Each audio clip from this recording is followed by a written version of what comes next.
মাত্র 10,500 টাকা পার নাইটে এত সুন্দর ডুপ্লেক্স কটেজ। ইয়েস ভিউয়ার্স, আপনারা ঠিক শুনেছেন। 2 নাইটস 15,500 করে বুকিং দিয়ে যাওয়া কাপল কটেজের আউটডোর ভিউ বা হিল ভিউ যখন আমাদের পছন্দ হলো না, তখন আমরা ইমার্জেন্সি আমাদের রুম আপগ্রেড করে নিলাম। বলছি বান্দরবানের নীলাচলে অবস্থিত ইকোসেন্স রিসোর্টের কথা। যারা আমার পূর্ববর্তী ব্লগটি দেখেননি তারা অবশ্যই ব্লগটি দেখে নেবেন। গেস্টরা চলে যাওয়ার পরে আমাদেরকে আমাদের কটেজটা দেখানো হলো। স্টাফরা আমাদের রুমটা পরিষ্কার করতে করতে আমরা চলে আসলাম সুইমিং পুলে। আমার বেবি সুইমিং পুল অনেক বেশি পছন্দ করে, তার কাছে ঘুরতে যাওয়া মানেই অবশ্যই সুইমিং পুল থাকতে হবে। আমাদের চেক ইন ছিল দুপুর 1টায়, কিন্তু 12:30টার মধ্যেই আমরা আমাদের রুমটা একদম ক্লিন অবস্থায় পেয়ে যাই। আমরা সুইমিং শেষ করেই চলে যাই আমাদের রুমে। তার আগে আমরা সুইমিং পুলে অনেক এনজয় করেছি।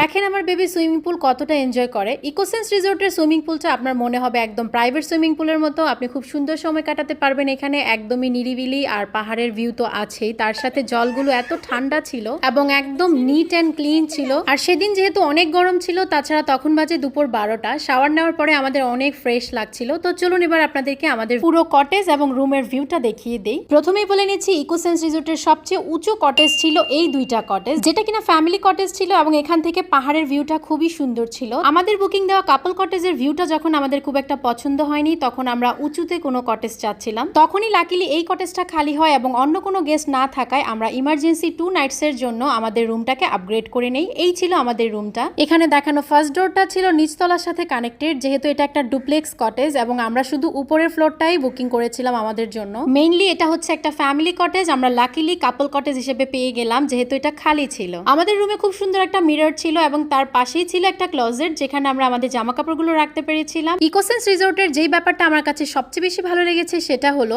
এই রিসোর্টের প্রত্যেকটা কটেজ কাঁচ এবং বাঁশের কঞ্চি দিয়ে তৈরি, যেটা আপনাকে অনায়াসেই একটা পাহাড়ি ভাইব দিবে। এনিওয়েজ, আমাদের ক্লোজেটের পাশেই ছিল একটা বড় উইন্ডো, যেখান থেকে আমরা বাইরের দিকটা দেখতে পাচ্ছিলাম। আর তখন আকাশে খুব মেঘ ছিল, একটু পরেই ঝপঝপিয়ে বৃষ্টি নামবে, যেটা আপনারা পরবর্তী ব্লগে দেখতে পাবেন। সো এরপরে আমি দেখাচ্ছি আপনাদেরকে আমাদের রুমের অপোজিট সাইডের আরো দুইটা উইন্ডো ছিল, সেই উইন্ডোগুলো যেখান থেকে আমরা হিল ভিউ দেখতে পাচ্ছিলাম। উইন্ডোগুলো বেশ বড় বড় ছিল এবং তার পাশেই ছিল আমাদের ব্যালকনির দরজাটা। আর এই যে দরজা খুলে বাইরে যাওয়ার পরেই আমি এই রিসোর্টের বেস্ট ভিউটা দেখতে পেলাম, যেটা কিনা এই ফ্যামিলি কটেজগুলো থেকেই দেখা যায়। আর আমরা আগে থেকে ওনাদেরকে বলে রেখেছিলাম যে আমাদেরকে আপনাদের রিসোর্টের বেস্ট ভিউ এর রুমটাই খালি করে দিতে হবে, এবং লাকিলি আমরা সেটাই পেয়ে গিয়েছিলাম। আমাদের বারান্দাটা থেকে সুইমিং পুলটাও দেখা যাচ্ছিল। আপনারা যারা ফ্যামিলি নিয়ে বান্দরবানে আসার প্ল্যান করছেন এবং যদি আপনারা ইকোসেন্স রিসোর্টে ওঠেন, তাহলে অবশ্যই এই ফ্যামিলি কটেজগুলো নেওয়ার চেষ্টা করবেন। ফ্যামিলি মেম্বার বেশি থাকলে আপনারা উপর নিচ মিলিয়ে পুরো ডুপ্লেক্স কটেজটাই বুকিং দিতে পারবেন। তো এবার আমি আপনাদেরকে আমাদের ওয়াশরুমটা দেখিয়ে দিচ্ছি। আমাদের ওয়াশরুমটাও একদম নিট অ্যান্ড ক্লিন ছিল, আর এখানে আমাদের জন্য বেশ কিছু টয়লেট্রিজ রাখা ছিল।